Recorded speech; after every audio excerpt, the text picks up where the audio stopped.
Hasil pengembangan kasus tersebut, kami telah berhasil melakukan penangkapan terhadap 22 orang tersangka lainnya dan menetapkan 3 orang sebagai DPO, sehingga secara total kami telah menangkap 24 orang tersangka.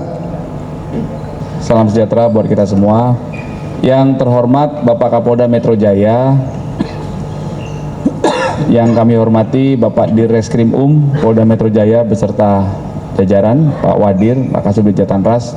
Kemudian yang kami hormati rekan-rekan jurnalis yang berbahagia. Rekan-rekan, siang ini akan kita laksanakan bersama-sama konferensi pers atau press release pengungkapan kasus perjudian online yang kurang lebih 2 bulan terakhir ya, pengungkapan dan pengembangannya dilakukan terus-menerus oleh Subdit Jatanras Ditreskrim Polda Metro Jaya, yang beberapa tersangka yang telah diamankan diduga adalah oknum dari Kementerian Komdiji. Selanjutnya rekan-rekan, kita dengarkan bersama penjelasan dari Bapak Kapolda Metro Jaya. Mohon izin Jenderal, waktu dan tempat kami persilakan. Terima kasih. Bismillahirrahmanirrahim.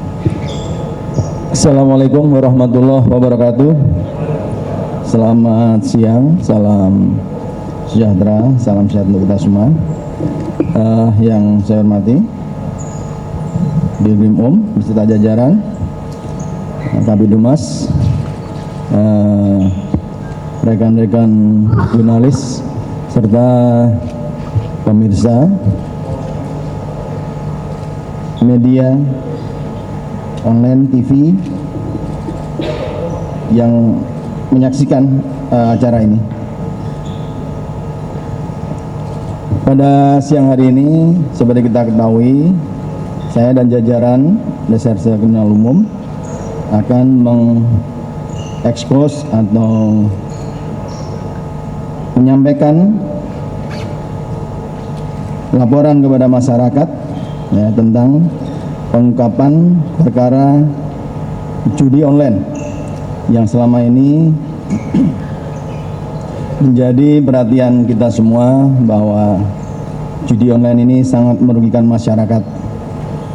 Beberapa waktu yang lalu rekan-rekan pernah mendengar gara-gara judi online seorang istri ya sengaja atau tidak sengaja telah membakar suaminya dan berakibat fatal dengan meninggalnya suaminya tersebut.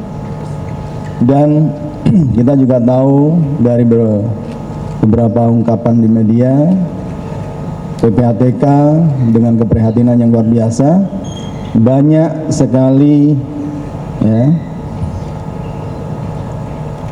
aparatur ya, baik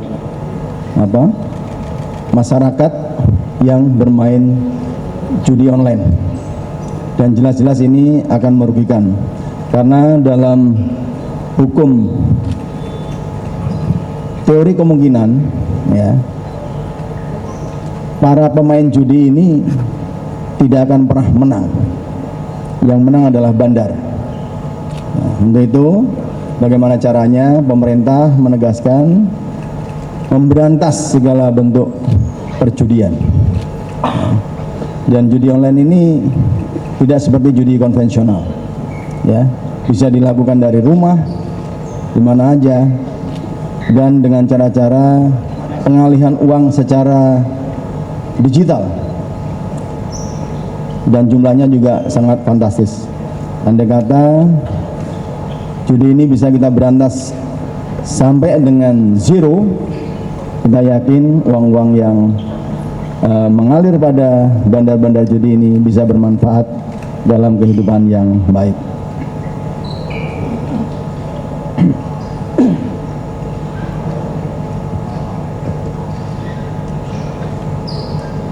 Dasar dari penanganan perkara ini adalah laporan polisi LP A99 sebelum Romawi 2024 SPKT Ditkrim Polda Metro Jaya tanggal 19 Oktober dengan perkara tindak pidana perjudian dan atau pidana setiap orang dengan sengaja tanpa hak mendistribusikan, mentransmisikan, dan atau membuat dapat diaksesnya informasi elektronik dan atau dokumen elektronik yang memiliki muatan perjudian dan atau tindak pidana pencucian uang. Selanjutnya, adapun ancaman hukuman dari perbuatan tersebut sesuai dengan penerapan pasal-pasal berikut. Pasal 303 KUHP, pidana penjara paling lama 10 tahun. Pasal 45 ayat 3 junto pasal 27 ayat 2 Undang-Undang Nomor 1 Tahun 2024 tentang perubahan kedua atas Undang-Undang Nomor 11 Tahun 2008 tentang informasi, pidana penjara paling lama 10 tahun. Pasal 3, pasal 4, pasal 5 junto pasal 2 ayat 1 huruf T dan Z Undang-Undang Nomor 8 Tahun 2010 tentang tindak pidana pencucian uang.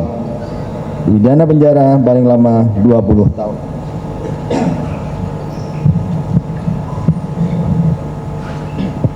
Kronologi singkat pengungkapan kasus ini yaitu berawal dari patroli cyber yang dilakukan oleh anggota Subdit Jatahnas Direktorat Reserse Kriminal Umum. Kemudian ditemukan website yang diduga menyelenggarakan perjudian online dengan nama website Sultan Menang yang menawarkan berbagai jenis permainan perjudian seperti sport, slot, kasino, virtual sport, fishing, lotre, dan adu ayam. Kemudian dari pertemuan tersebut kami berhasil melakukan penangkapan terhadap pemilik website judi online tersebut atas nama inisial A, B, dan DPO J. Selanjutnya setelah melakukan pemeriksaan dan pengembangan didapati keterlibatan pelaku lain termasuk oknum dari internal Komdigi yang berperan untuk menjaga agar website tersebut tidak diblokir oleh sistem pemblokiran Komdigi. Hasil pengembangan kasus tersebut, kami telah berhasil melakukan penangkapan terhadap 22 orang tersangka lainnya dan menetapkan 3 orang sebagai DPO, sehingga secara total kami telah menangkap 24 orang tersangka dan menetapkan 4 orang sebagai DPO. Adapun peran masing-masing tersangka dan DPO dapat dibagi dalam beberapa klaster dengan rincian. 4 orang berperan sebagai bandar, pemilik atau pengelola website judi, inisial A, BN, HE, dan DPO J. 7 orang sebagai agen pencari website judi online, inisial B, BA, HF, BK, DPO CH, DPO F, dan DPO C.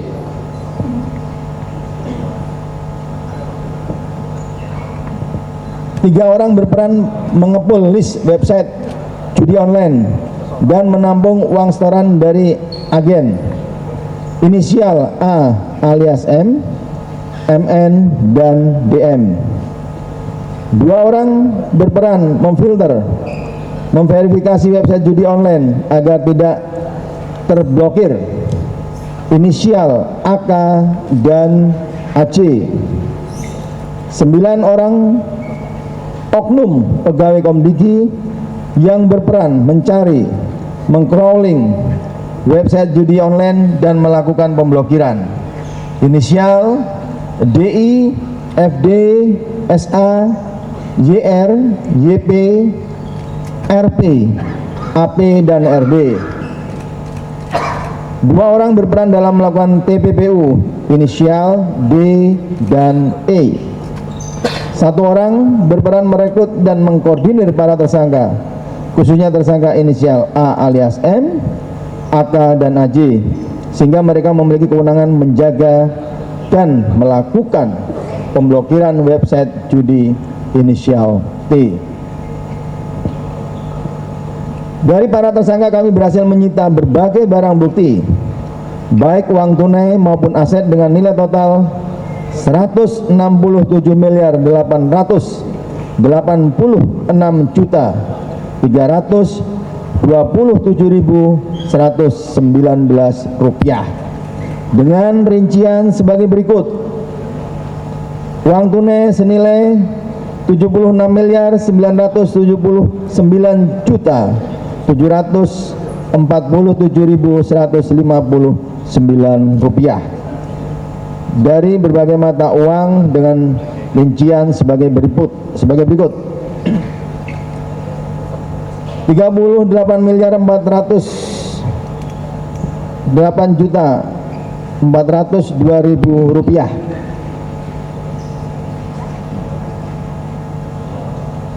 243.000 USD atau setara dengan 3.834.054.000 rupiah, 2.959.698 Singapura dolar atau setara dengan 34.192.194.588 rupiah.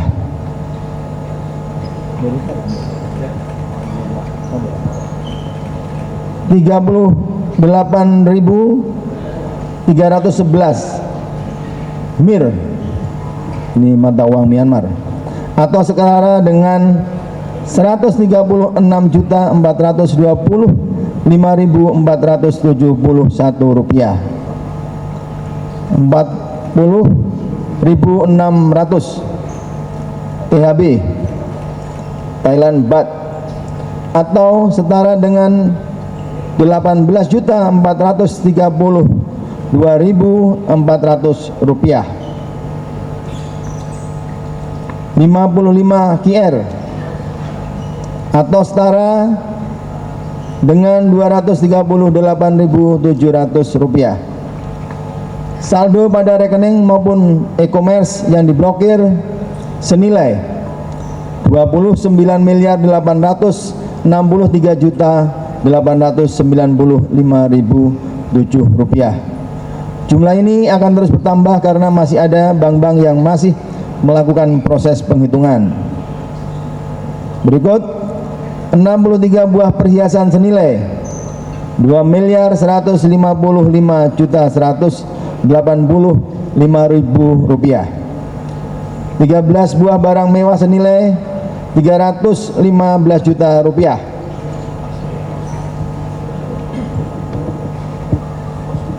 13 buah jam tangan mewah senilai 3.763 juta rupiah, 390,5 gram emas senilai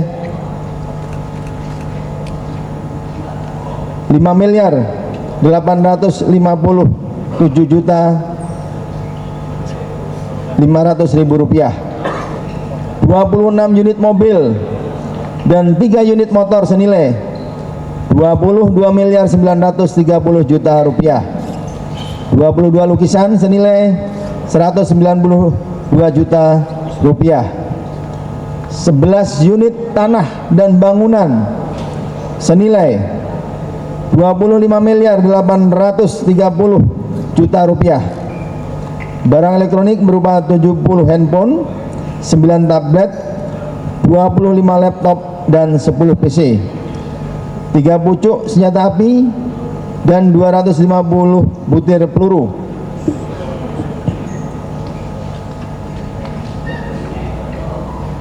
Kami tidak hanya melakukan penyitaan, kami telah melakukan pemblokiran terhadap 3.455 rekening dan 47 akun e-commerce milik tersangka, termasuk rekening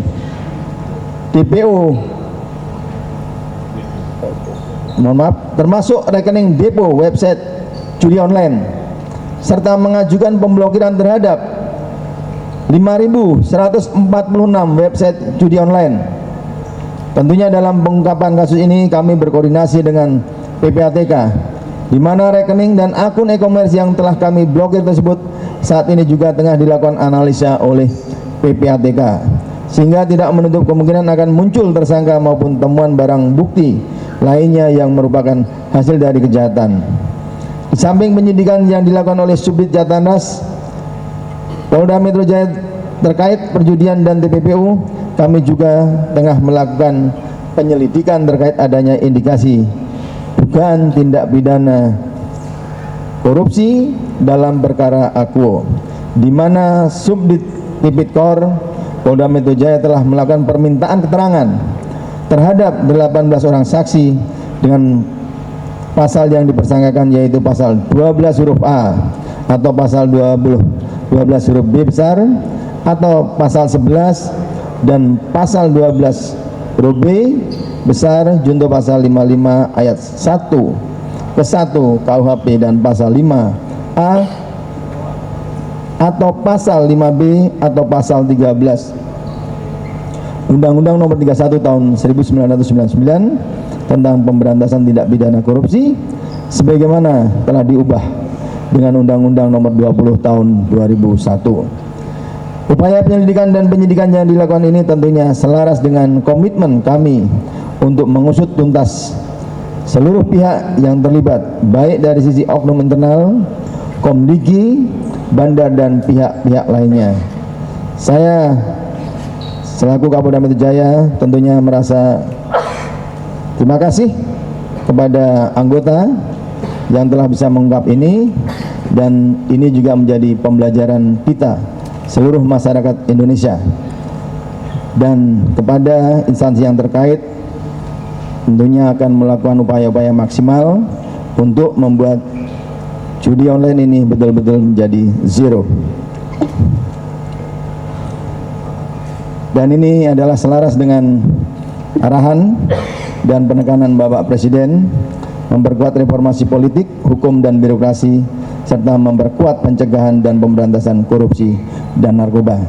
Tadi saya sudah sebutkan bahwa selaras dengan pengungkapan kasus tindak pidana perjudian, kami juga sedang mengusut dengan tindak pidana korupsi yang dilakukan oleh oknum-oknum aparatur yang ada di Komdiki. Salah satu fokus utama dari program ini adalah peningkatan kualitas sumber daya manusia yang unggul dan berintegritas. Dalam hal ini, pemberantasan judi menjadi langkah konkret untuk menciptakan masyarakat yang bebas dari pengaruh buruk kejahatan digital. Polda Metro Jaya memandang bahwa judi online tidak hanya merupakan kejahatan teknologi, tetapi juga kejahatan yang merusak moral dan mental generasi bangsa. Oleh karena itu, pemberantasan judi online bukan hanya tugas kepolisian, tetapi juga menjadi tanggung jawab kita bersama seluruh elemen masyarakat. Keberhasilan ini tidak lepas dari dukungan dan kerjasama yang baik dari berbagai pihak, baik dari internal kepolisian, stakeholder terkait, maupun masyarakat yang turut memberikan dukungan dan bantuan dalam proses pelaksanaan tugas kepolisian. Untuk itu kami mengucapkan terima kasih atas dukungan dan kerjasama yang telah terjalin baik selama ini. Demikian poin-poin penjelasan yang dapat saya sampaikan. Semoga Allah SWT, Tuhan Yang Maha Kuasa, senantiasa memberikan perlindungan dan bimbingannya kepada kita semua. Sekian, terima kasih. Nanti kalau ada pertanyaan silahkan disampaikan.